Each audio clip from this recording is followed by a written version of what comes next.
होते जा रहे हैं। एक एक मौजू पर उलमाए कराम जो है पूरी इंतहाई गुफ्तगू कर रहे हैं, लेकिन फिर भी उसके बावजूद हम शादी की तकारीब में देखते हैं कि खुतबा निकाह की वो अहमियत और उन आयात पर वो तवज्जो आज की नौजवान नस्ल की मुकम्मल तौर पर शायद ख़त्म होती चली जा रही है।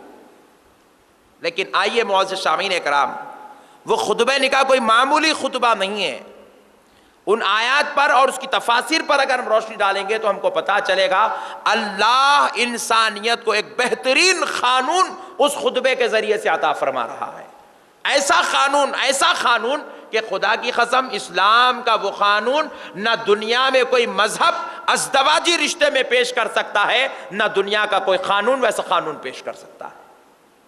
अल्लाह ने वो कानून उस खुतबा निकाह में, रसूलुल्लाह ने जो खुतबा मुकर्रर किया निकाह के लिए, उस खुतबे को आप गौर करें तो आपको पता चलेगा।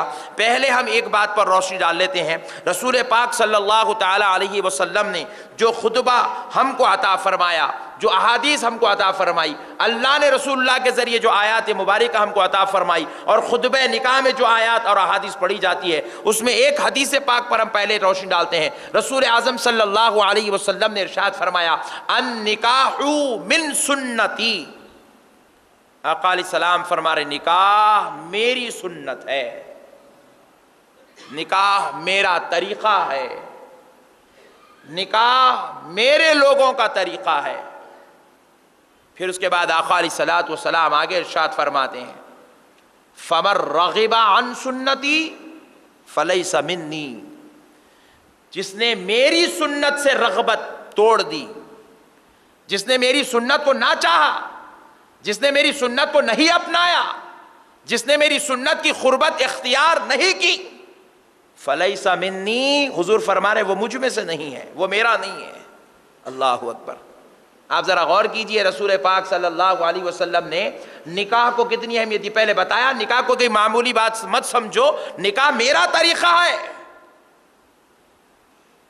ये मेरा लाया हुआ कानून, मेरा लाया हुआ उसूल है।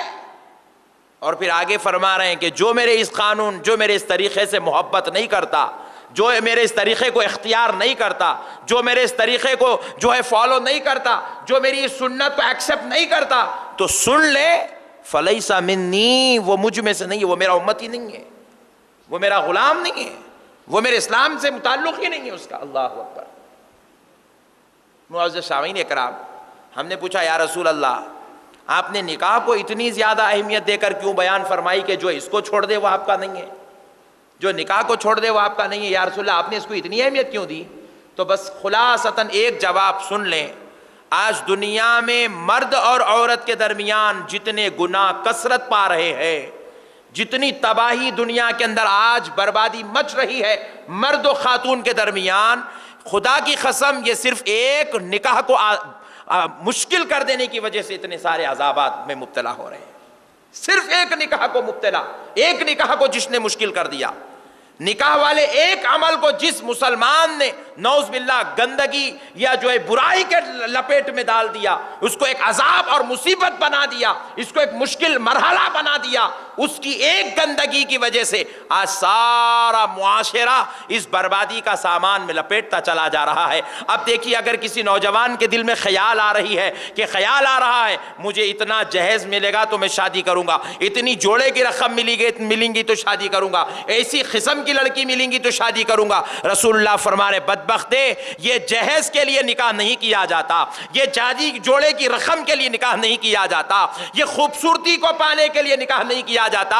अरे नादान, ये निकाह तो मेरा तरीका है। तू अगर मेरा गुलाम साबित करना चाहता है तो अब तेरी तवज्जो मेरी सुन्नत पर होनी चाहिए, मेरे तरीके पर होनी चाहिए। तेरी तवज्जो अब जहेज पर नहीं होनी चाहिए, तेरी तवज्जो अब खूबसूरती पर नहीं होनी चाहिए, तेरी तवज्जो दुनिया के माल पर नहीं होनी चाहिए। अब तेरी तवज्जो मुझ पर हो, मैं किसी से निकाह कर लूं ताकि मदीने वाला मुस्तफा मुझसे खुश हो जाए, मेरे नबी का तरीका मेरे अंदर आ जाए।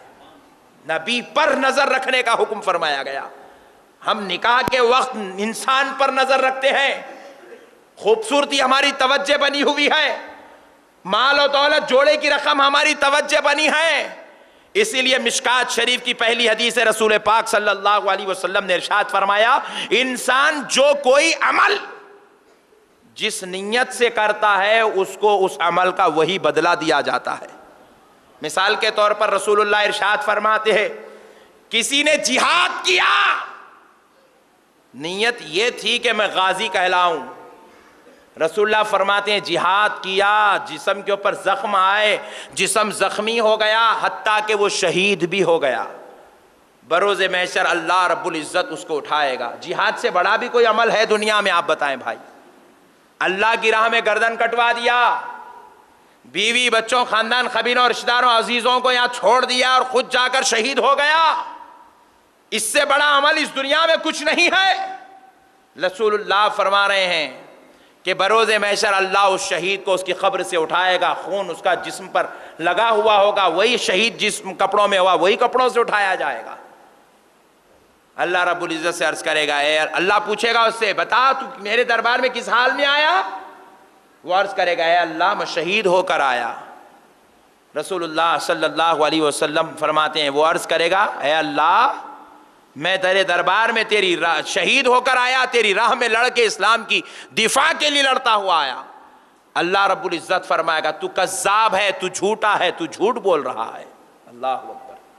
पूछेगा, मौला मैं क्या झूठ बोल रहा हूं? कहा, नादान तू शहीद हुआ जरूर है, तू मेरी राह में मारा गया जरूर है, तेरी गर्दन कटी जरूर है, तेरे जिस्म से तेरा सर अलग जरूर हुआ है, लेकिन शहीद होने में तेरा मकसद ये नहीं था कि अल्लाह राजी हो जाए। शहीद होने में तेरा मकसद ये नहीं था कि मौला खुश हो जाए।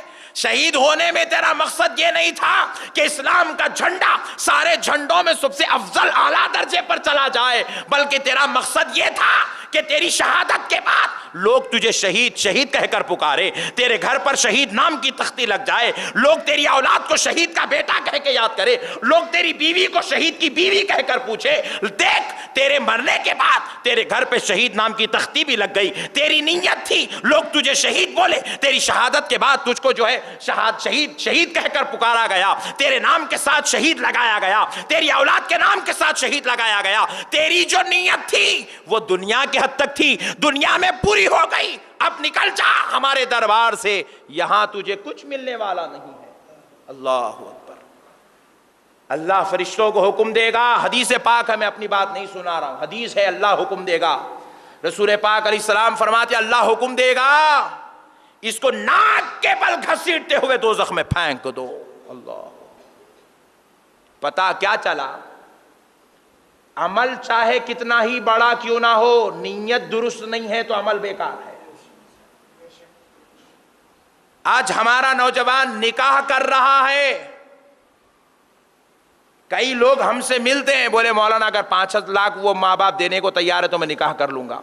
मतलब यह है सुन्नत की खातिर निकाह नहीं हो रहा है, दौलत की खातिर निकाह हो रहा है। लोगों का ने अरबों खरबों रुपया रहा तो लोग कुछ नहीं कर सके, ये 5 लाख लेके क्या करेगा, 1 लाख लेके क्या करेगा, 2 लाख लेकर क्या करेगा, ये किसी की खूबसूरती को लेकर क्या करेगा। किसी की खूबसूरती किसी के लिए नजात का सामान नहीं बनती, किसी की दौलत किसी के खबर के अजाब को नहीं रोक सकती, किसी की जोड़े की रकम किसी को जो है अल्लाह से जन्नत नहीं दिला सकती, किसी की माल और दौलत, किसी के बड़े शादी खानों की शादियां किसी को अल्लाह के दरबार में मकबूल नहीं बना सकती। मगर खुदा की कसम, एक गुलाम ये नियत कर ले, मैं निकाह इसलिए कर रहा हूं मुस्तफा की सुन्नत पे अमल हो जाए और मेरे नबी का सदका नसीब हो जाए। अल्लाह की कसम, अल्लाह के घर बैठकर कह रहा हूं, इस नियत से जो निकाह कर ले उससे जो औलाद पैदा होगी वो औलिया अल्लाह पैदा होंगे, वो हाफिज कुरान पैदा होंगे, वो उलमाए दीन पैदा होंगे, अल्लाह के चहीते लाडले और प्यारे पैदा होंगे। मेरे प्यारे भाइयों, नजर उस पर रखो अल्लाह ने जिसके खदमों के नीचे दौलत रखी है। ये किसी ससुर की दौलत पर या ससुराल की दौलत पर नजर रखना कोई कमाल की बात नहीं, इसका नाम नौजवानी नहीं है। नजर उस नबी पर रखा जाए जो एक नजर फेर दे तो तुम बादशाहों में शुमार किए जा सकते हो।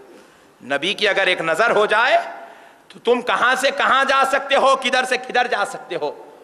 नजर अल्लाह और उसके रसूल पर हो, मामलेदारी इंसानों से हो, नीयत रजाए इलाही रजाए मुस्तफ़ा हो, निकाह इंसान से हो, फिर खुदा की कसम देखते चले जाओ अल्लाह तुम्हें कैसे संभालता है, कैसे कैसे असबाब बनाता है, कैसे कैसे ज़राए बनाता है। इसीलिए रसूल पाक ने फरमाया जो मेरी सुन्नत से फिर गया, मैं पूछता हूँ निकाह हो रहा है और बीच में शराइत रखे जा रहे हैं, तो निकाह इंसान से हो रहा है या निकाह शर्त से हो रहा है? शर्त रखी जाती है कि आप हमें शादी में यही खिलाना चाहिए, आप शादी उसी शादी खाने में करना चाहिए, आप शादी में इतने लोगों को ही खाना खिलाना चाहिए, आप शादी में ये चीज देनी चाहिए, आप ये चीज देंगे, आप ये चीज देंगे, सोना इतना देंगे, चांदी इतनी देंगे, ये आइटम और ये अशियाएं देंगे। मैं पूछता हूं निकाह सुन्नत के मुताबिक हो रहा है या निकाह सौदेबाजी के मुताबिक हो रहा है? अगर सुन्नत के मुताबिक हो रहा है तो मुस्तफा का फैजान तो मिल जाएगा,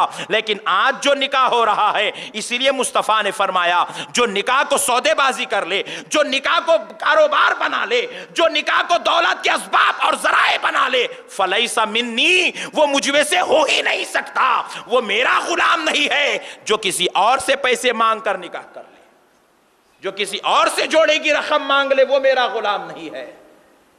एक प्यारी बात सुनाता हूं नौजवानों को। आपको तो मालूम है इस दुनिया के अंदर नत नए अंदाज के झगड़े चलते ही रहते हैं हर रोज। एक अल्लाह के महबूब बंदे थे, बहुत बड़े आलिम दीन थे, अपने इलाके की जामा मस्जिद के खतीब थे। उनके बयानात की जोर और शोर अवामुन्नास के दिलों पर जंगों को धोने और ईमान को मजबूत करने का काम कर रही थी। बास तबके के लोगों को उनकी वो जोरे बयानी बर्दाश्त न हुई तो कह दिया गया अगर इस जुमा वो मौलाना मिंबर पर चढ़ेंगे तो उनको गोली मार दी जाएगी।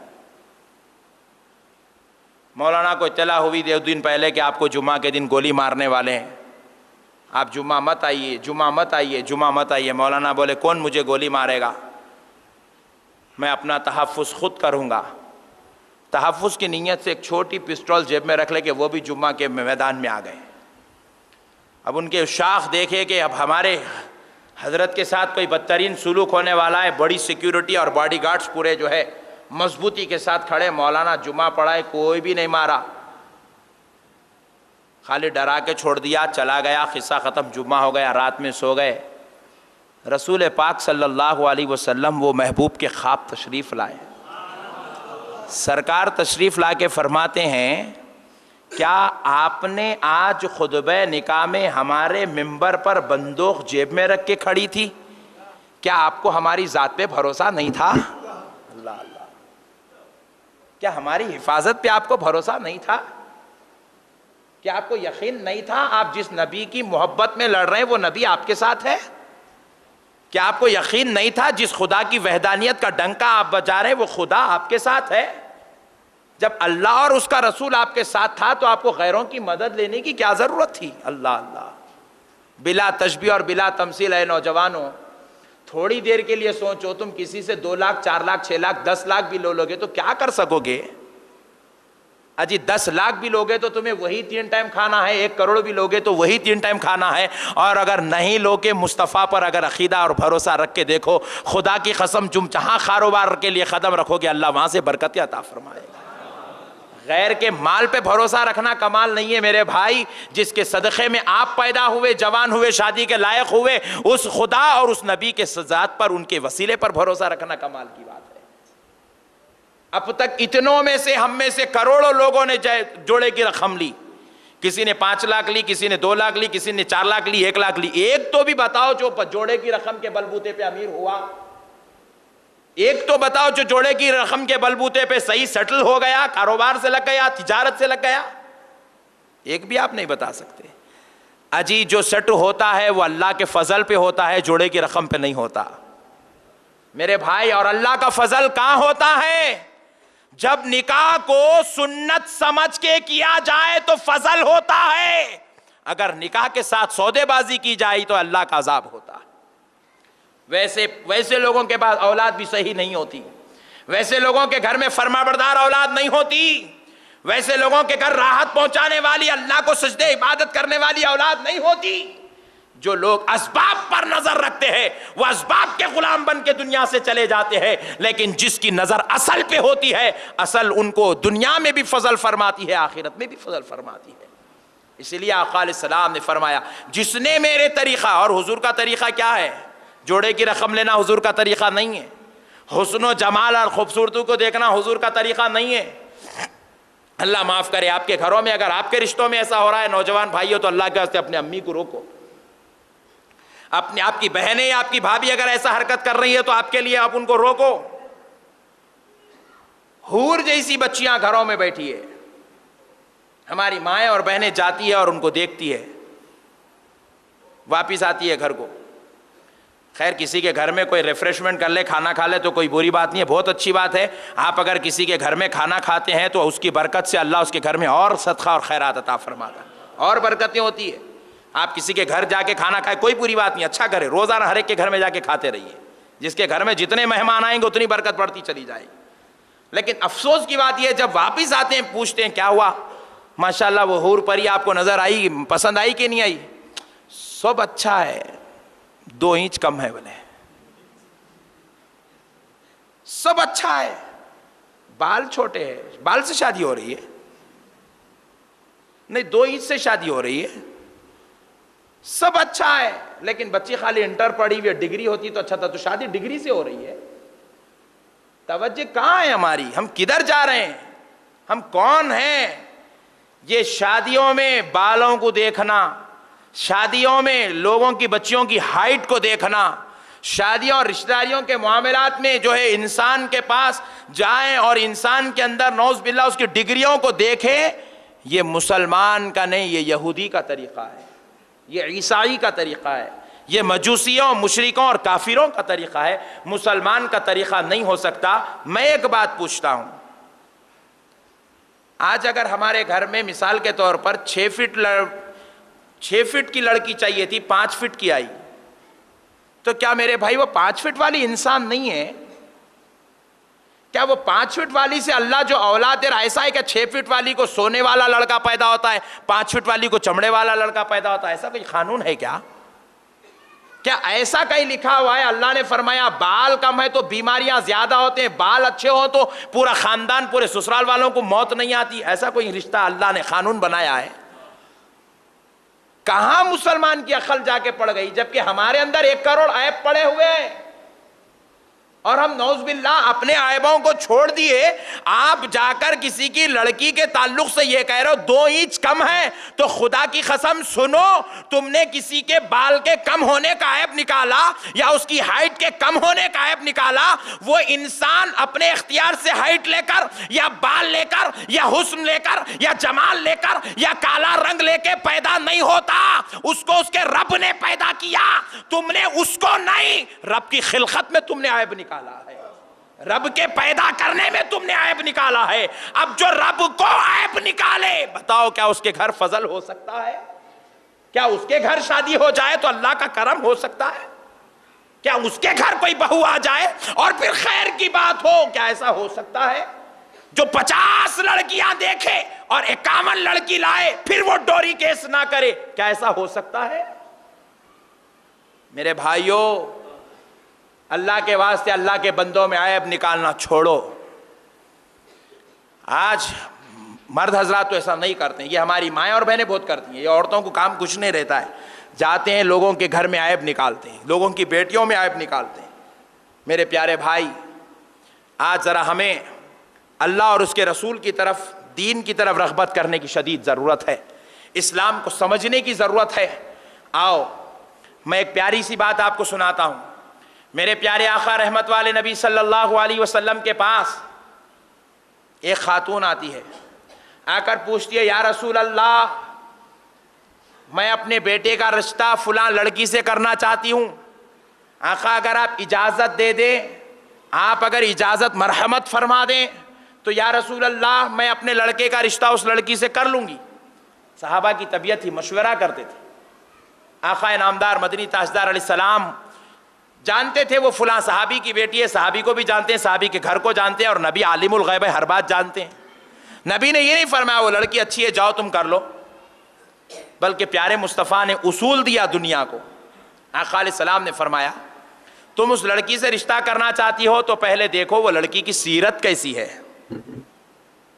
कह दो जरा सुभान अल्लाह। हुजूर ने बतलाया पहले उसकी सीरत। पहले क्या चीज देखना चाहिए भाई? सीरत। हुजूर ने फरमाया देखो उसकी सीरत कैसी है। वो साहबिया कहती है, या रसूल अल्लाह, वो तो हमारे मोमिन मुसलमान भाई की बेटी है, नेक अखलाक और नेक किरदार वाली है। हुजूर नबी करीम अलैहिस्सलातु वस्सलाम ने फरमाया फिर देखो उसकी दीनदारी कैसी है। दूसरे दर्जे पर दीनदारी है। आज हम डिग्रियां करे हुए बड़े बड़े घरों की बेटियों को ला रहे हैं, जुमा की नमाज पढ़ने का तरीका नहीं मालूम। दीनदारी का यह आलम है। रमजान के दिन नमाज पढ़ना नहीं पढ़ना हमारी बेटियों को नहीं मालूम। तहारत के मसाइल से हमारी बेटियां वाकिफ नहीं है, लेकिन हम वो बेटियों को पसंद कर रहे हैं। क्यों? दौलतमंद बाप की बेटी है, 2 लाख रुपए दे देगा, बड़ी आलीशान कॉलेज की डिग्रियां रखी हुई हम पसंद कर लिए। रसूलुल्लाह ने बताया बच्ची को देखना हो तो पहले सीरत देखो। फिर फरमाया जब सीरत उसकी अच्छी हो, अखलाक अच्छे हो, किरदार अच्छे हो, चाल चलन अच्छी हो, नेकी की तरफ कदम उठाने वाली लड़की हो, तो फिर देखो उसकी दीनदारी कैसी है, अल्लाह से ताल्लुक जुड़ा है कि नहीं है, सजदों में उसको मजा आता है कि नहीं है, सुभान रब्बियल आला उसकी जुबान पर है कि नहीं है, कुरान की तिलावत उसकी जिंदगी में बसी है कि नहीं है। क्यों? अगर माँ खुद अल्लाह से जुड़ी हुई नहीं हो तो अब औलाद अल्लाह से कहां जुड़ी हुई पैदा हो सकती है। आप अगर दीन से जुड़े हुए हैं तो खुदा की कसम ये आपकी माँ की वजह से है, ये आपकी वालिदा की वजह से, आपके वालिद की वजह से। जैसे वालिदा और वालिद होंगे औलाद में उसके असरात पाए जाते हैं। मेरे प्यारे बुजुर्ग और दोस्तों, फिर रसूलुल्लाह ने फरमाया देखो दीनदारी है कि नहीं है। जब देख लिया दीनदारी है तो फिर आका अलैहिस्सलातु वस्सलाम ने फरमाया देखो वो हुस्न वाली है कि नहीं है। हुस्न से मुराद गोरी नहीं है। हम लोग गोरी को हुस्न समझते हैं। मैं एक सवाल करता हूं, एक लड़की तो बहुत ज्यादा गोरी है, इंतहाई गोरी है, ऐसी गोरी आप हाथ लगा दे तो बेचारी मैल नजर आ जाए, मगर बेचारी को जब तक आप ग्लूकोज नहीं चढ़ाए उन्हें उठ के काम नहीं कर सकती। बोलो हुस्न वाली हुई? इतनी गोरी है बेचारी के वो डॉक्टर के पास ले गए तो डॉक्टर बोला ये मां नहीं बन सकती। बोलो ये हुस्न वाली है जो मां नहीं बन सकती, जो बेचारी बगैर ग्लूकोज के बगैर गोली खाए के काम नहीं कर सकती, ये हुस्न कहां हुआ? रसूलुल्लाह से पूछा गया या रसूलुल्लाह हुस्न से मुराद क्या है? क्या खूबसूरत हो, गोरी हो, नूर वाली हो? तो मुस्तफ़ा जाने रहमत फरमाते नहीं, मेरी उम्मत में इजाफा करने वाली हो, जिसके अंदर मां बनने का मादा हो, जिसके अंदर औलाद ज्यादा पैदा करने की सलाहियत हो, वो हुस्न वाली है। वो सेहत उसके अंदर हो, वो हुस्न वाली है। जिसमें अच्छी सेहत हो, वो हुस्न वाली है। मेरे प्यारे बुजुर्ग, और हुस्न से मुराद खूबसूरती नहीं है, वरना खुदा की कसम अल्लाह की हर बंदी हसीन और जमील है। अल्लाह की हर बंदी खूबसूरत है, कोई बदशक्ल नहीं है, हर बंदी खूबसूरत है। मगर यह हुस्न से मुराद अच्छी औलाद देने वाली, ज्यादा से ज्यादा बच्चे और बच्चियों की मां बनने की सलाहियत जिसमें हो, वो हुस्न वाली। जब पूछा गया कि या रसूल अल्लाह अल्हम्दुलिल्लाह वो सेहत और हुस्न वाली भी है, तो हुजूर पाक अलैहिस्सलातु वस्सलाम आखिर दर्जे में फरमाते हैं फिर देखो कि वो तुम्हारी खिदमत करने वाली है कि नहीं है, तुम्हारे घर को संभालने वाली है कि नहीं है, उसके अंदर ये जज्बा है कि नहीं है। कहीं ऐसा तो नहीं आई तुम्हारे बेटे को लेके बाहर चले गई, जब तक तुम वीजा नहीं भेजे मैं बाहर तुम्हारे अम्मी के घर को नहीं आती हूं, ऐसा बोलने वाली तो नहीं है। बोले अपने माँ बाप के घर को तुम्हारे घर छोड़कर तुम्हारे घर में रहने की सलाहियत है कि नहीं है। उसके बाप ने उसको ऐसी तरबियत की कि नहीं की, उसकी माँ ने उसको ये तालीम दी कि नहीं दी, उसके खानदान ने उसको ये सबक सिखाया कि नहीं सिखाया कि बेटी का असल घर उसका ससुराल होता है, बेटी की असल परवरिश उसके शौहर के पास और उसके सास ससुर की निगरानी में होती है। उसको ये तालीम दी गई कि नहीं दी गई, उसको ये तरबियत दी गई कि नहीं दी गई, पूछा जाता है। हुजूर ने ये 4 चीजें शर्त बताई। पहले सीरत देखो, चाल और चलन, किरदार और अखलाक, तहजीब और तमद्दुन। फिर देखो दीनदारी, नमाजी, मुत्तकी, परहेजगार, आबिद और जाहिद है कि नहीं है। जब तो कॉलेज था ना स्कूल था, डिग्री थी ना इंटर था, जरूरी उमूर खानादारी जितनी चीजों की जरूरत होती है उतना पढ़ी लिखी है कि नहीं है। आज भी यहाँ जितने बुजुर्ग पढ़े हैं पूछे इनमें से किसकी बीवी इंटर करी हुई है। 7th क्लास तक 5th क्लास तक अगर किसी की बीवी पढ़ लेती तो बड़े कमाल की बात थी।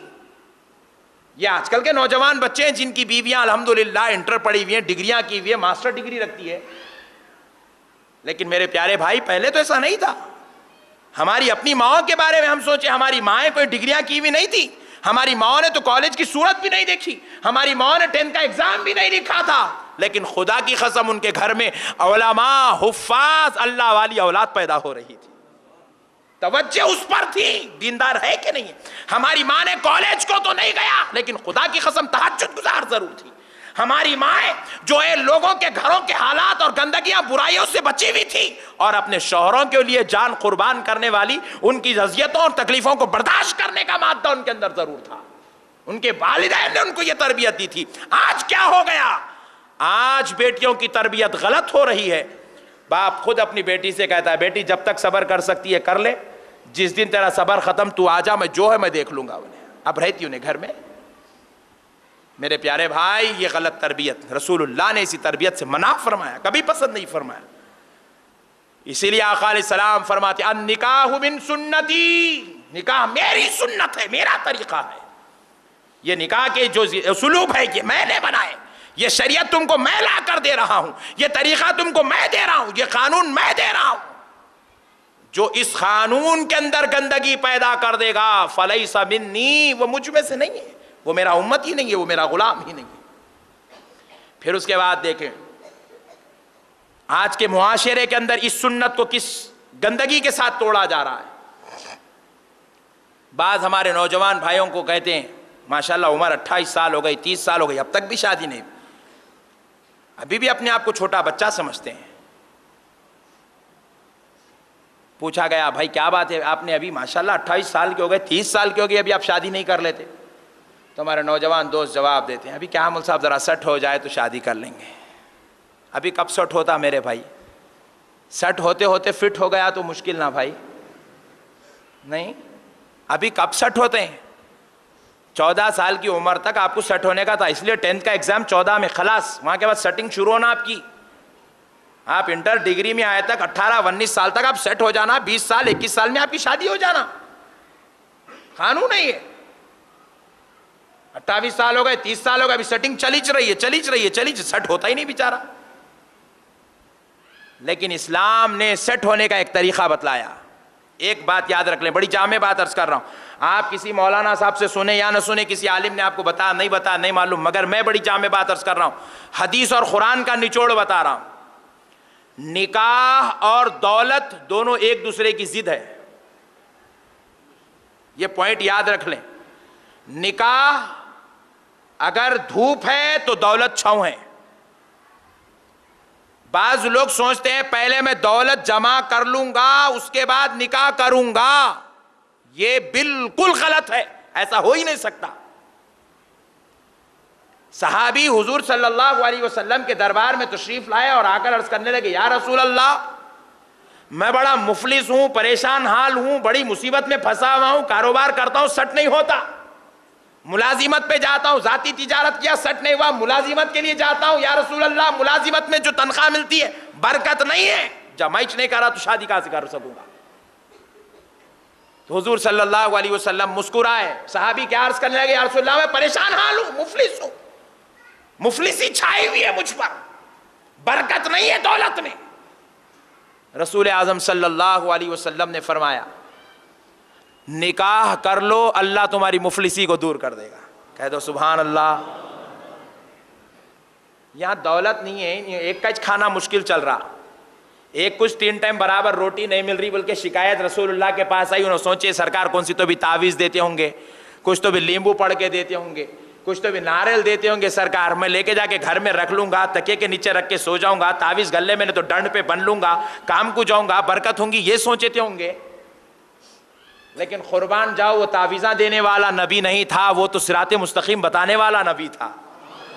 नबी पाक सल्लल्लाहु अलैहि वसल्लम ने नहीं फरमाया ये वजीफा पढ़ो, ये आयत पढ़ो, ये वजीफा पढ़ो, ये लुक़मा पढ़ो, नहीं फरमाया, बल्कि कुर्बान जाओ प्यारे मुस्तफ़ा ने फरमाया कि तुम निकाह कर लो, तुम्हारी मुफलिसी दूर हो जाएगी, तुम्हारी ये बीमारी खत्म हो जाएगी, ये जो नौकरी नहीं मिलने का जो चक्कर चल रहा है, ये जो अल्लाह दरवाजे बंद किया है, खत्म, खुल जाएंगे। साहबी परेशान होकर बोले या रसूल अल्लाह मेरा एक का खाना मुश्किल है, मैं उसको लाके कहां से खिलाऊंगा? या रसूलल्लाह मेरा एक का पलना मुश्किल है, मैं उसको लाके कहां से पालूंगा? हुजूर फरमाते हैं तेरे मुकद्दर में जितना लिखा है तुझे बराबर मिल रहा है।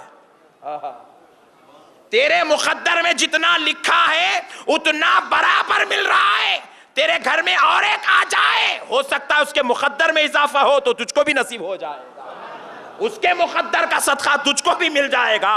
तो प्यारे दोस्तों, क्या पता चला? किसी की बेटी घर आती है अजाब बनकर नहीं, अजाबियों के लिए राहत बनकर आती है, मुसीबत ज़दों के लिए मुसीबत की दूरी का सबब बनकर आती है, परेशान हालों के लोगों के लिए परेशानी खत्म करने का सबब बनकर आती है।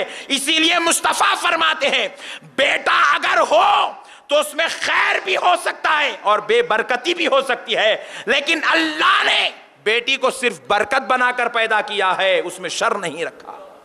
बेटी जहां कदम रख दे वहां बरकत है। आप देख लें, अगर किसी की तनख्वाह शादी से पहले 5,000 थी तो शादी के बाद 10,000, 15,000, 20,000, 25,000 हुई। ऐसा हुआ, एक जगह नहीं 1 करोड़ जगह हुआ। अगर किसी की तनख्वाह 10,000 थी, शादी के बाद 8, 6, 4, 2,000 हुई, एक भी आप नहीं बता सकते। चैलेंज है आप। अरे भाई मेरा बच्चा शादी से पहले अच्छा कमाता था, जब से शादी हुई खैर बरकत खत्म हो गई। ऐसा नहीं हुआ। चाहे दुल्हन लड़की नमाजी हो या मुत्तकी हो, परहेजगार हो या गुनाहगार हो, उसके कदम में अल्लाह ने बरकत रखी है। वो जिस घर में बहू बनकर चली जाती है, अल्लाह की कसम उस घर में बरकतें आती है। फिर अगर उससे लड़की पैदा हो जाए तो फिर बरकतों में कोई हद ही मुकर्रर नहीं, बेहद बरकतें नाजिल होना शुरू होती है। अल्लाह के दीन को समझो मेरे भाई, इस्लाम के कानून को समझो। हम कुछ कुछ करके भी कुछ भी नहीं कर सकते, वो जो चाहा तो सब कुछ कर सकता है। इसीलिए अपने आप पे भरोसा नहीं, उसकी जात पे भरोसा, अपनी हिकमत पे होशियारी पर भरोसा नहीं, अपनी अक्ल और दानिश पर, अपनी कमाई और अपनी मेहनत पर घुमंड नहीं, उसके फजल पर नजर रखकर काम करो। खुदा की कसम हुजूर ने जो फरमाया अन निकाहु मिन सुन्नती, उनके खातिर निकाह कर लो, फिर उसके बाद देखो अल्लाह कैसी बरकत अता फरमाता है, कैसे कारोबार में तिजारत में इजाफा होता है, कैसी मुलाजिमतों के अंदर नेमतें बिखरा दी जाती है, आप अंदाजा नहीं कर सकेंगे। अल्लाह उतनी रहमतों से, उतनी नवाजिशार और उतनी इनायात से सरफराज फरमाता है। इसलिए मेरे भाइयों, उम्मीद करता हूं कि बिलखुसूस मेरे नौजवान दोस्त छोटी उम्र में जल्द से जल्द जितना हो सकता है शादी करेंगे और सिर्फ सरकार की खुशनुदी, अल्लाह की खुशनुदी और सरकार की सुन्नत को अदायगी की नीयत से शादी करेंगे। जोड़े की रकम पर और दीगर मामलात पर, दीगर चीज़ों पर अपनी तवज्जो हरगिज़ नहीं रखेंगे। अल्लाह और उसके रसूल की रिज़ा के लिए इंशाअल्लाह निकाह कर लेंगे और अल्लाह ताला से फ़ज़ल तलाश करते रहेंगे। अल्लाह की ज़ात से उम्मीद है अल्लाह हम पर फ़ज़ल फरमाएगा। अल्लाह तबारक व तआला से दुआ है, अल्लाह तुझे तेरे प्यारे हबीब रहमत वाले आका, दोनों जहां के दाता शाह व मौला का वास्ता मेरे मौला, हम गुनाहगारों पर रहम फरमा दे। ऐ अल्लाह हमारी बिगड़ी हुई इंसानियत को मेरे मौला राह व नजात अता फरमा दे। ऐ अल्लाह हमको हिदायत और सिरात मुस्तकीम अता फरमा। ऐ अल्लाह जो हमसे ख़ताएँ, लग़्ज़िशें, गुनाह और बेअमली और जो है मेरे मौला जिहालत की वजह से गंदे काम हो रहे हैं, उससे तू हमको हिफाजत अता फरमा। हमें उलमा, औलिया, अल्लाह मुर्शिदीन कामिल की सोहबत में बैठने और नेकी के काम में इजाफा करने की तौफीक अता फरमा। व मा अलैना इल्लल बलाग वल्हम्दुलिल्लाहि रब्बिल आलमीन। सुन्नत अदा फरमा।